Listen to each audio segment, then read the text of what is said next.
In the small town of Quincy, Illinois, Curtis Lovelace was a giant. One-time football hero, Army National Guardsman, and assistant state's attorney. No one was more upstanding than Kurt, until he was under arrest for first-degree murder of his first wife, Corey Lovelace. That is a day that I will never forget. My children will never forget. It was brutally, emotionally devastating. And it was a surprise, not just because of who Curtis was, but because when Corey was found dead years before, it wasn't even ruled a crime. My husband and I were absolutely shocked. It never occurred to us that Corey died from anything but alcoholism, the side effects of alcoholism. A conclusion supported by the original investigators. So then, what changed?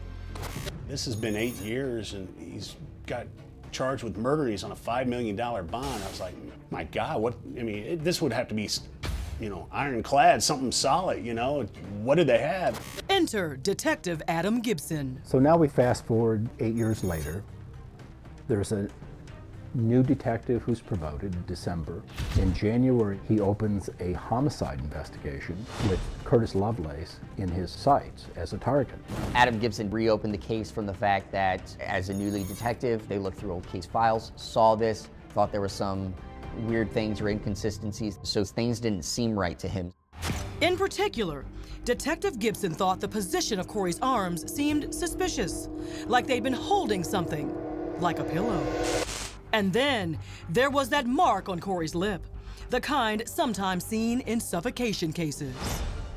But after speaking to both the coroner, who saw Corey at the scene, and pathologist Dr. Jessica Bowman, who performed her autopsy, Gibson hits a brick wall. He was told there were problems with your theory. There was no evidence of blood on the pillow. If this was a suffocation, you would expect bleeding and blood. There was none. Instead of closing the file, he goes on and he gets referred to another forensic pathologist, Dr. Shakutis in Chicago. Gibson sends Chicago pathologist Dr. Shakutis a 4-page summary of the case. Her conclusion? Quote, it was clearly not a homicide. Not only that, she goes further and says there was no evidence of suffocation at all, and gave all these reasons why this could be a natural death. And he didn't like the answers he was getting. Instead of asking Dr. Tees to write a report, Detective Gibson has her return the case file. Concerned her opinion won't be documented, Dr. Tees sends Gibson the following email. I am listing a short summary of our conversation today. I find no evidence to suggest that Corey Lovelace was suffocated or asphyxiated. You got 3 pathologists, medical doctors, telling him that there are problems with the theory that this was a homicide by suffocation. But Detective Gibson reaches out to a 4th, Dr. Jane Turner of St. Louis, and a 5th famed pathologist, Dr. Michael Bodden. So he called these other pathologists, were saying, hey, could you relook at this? And what they had to say was enough for a grand jury to indict Curtis Lovelace for the crime of murder. A very close friend of mine one day at lunch asked me, is there going to be a big aha moment, like a Matlock kind of a moment? And I said, I don't know what it would be. You'll have to stay tuned like the rest of us. For the trial, the state brings in Special Prosecutor Ed Parkinson. And for the defense, Curtis hires attorneys Jeff Page and Jay Elmore. With both sides set, the battle begins. One of the first questions that needs to be answered is why Curtis would want his wife dead in the first place. Corey never had an insurance policy. Kurt didn't have an insurance policy. They were living just above poverty, so there was no motive for Kurt to kill Corey. The prosecution wanted the people to understand this was not a happy household and that Curtis basically said enough is enough and then led to wanting to kill his wife. But certainly that wasn't substantial enough to indict someone for murder. So just what would the prosecutor's expert pathologist have?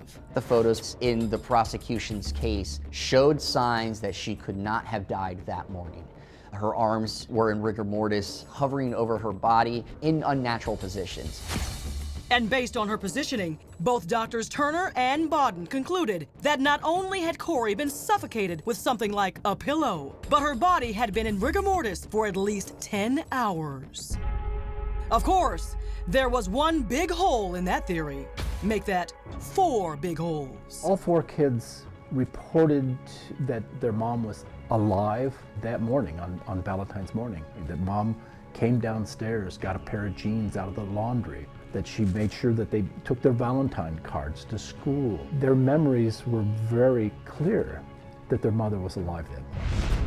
And as for the rigor mortis, pathologist George Nichols, witness for the defense, testified that rigor mortis varies between people and can set in as little as 30 minutes. The defense was also kind of pointing out the fact that in the original overview with Detective Jeff Baird and Coroner Gary Hamilton, that the rigor mortis was very mild at the time of the scene. Finally, Nicholas concludes, if this woman was suffocated by a pillow, I've missed dozens of homicides in my career. The only existing disease process in her body was that of an abnormal liver. So if there was no crime, why was Kurt on trial? On the stand, Detective Gibson testified that the grand jury which indicted Kurt only ever heard from one witness, Detective Gibson. And he even admitted under oath he didn't bring up Dr. Shakutiz's email to the grand jury. He only brought up the report from Dr. Turner. There were multiple doctors contacted before one of them would say that they thought that this could be a homicide. I think it was evident right away to most of the people in the gallery there was no case here. But then, a bombshell. When it came time for Curtis Lovelace's oldest child, Lindsay, to take the stand, one of the strongest arguments the defense had suddenly looked a whole lot weaker. It was a little shocking. Coming up, just what did Lindsay Lovelace have to say? And we'll see what the jury does. a ruling no one saw coming. You guys have any reactions, guys?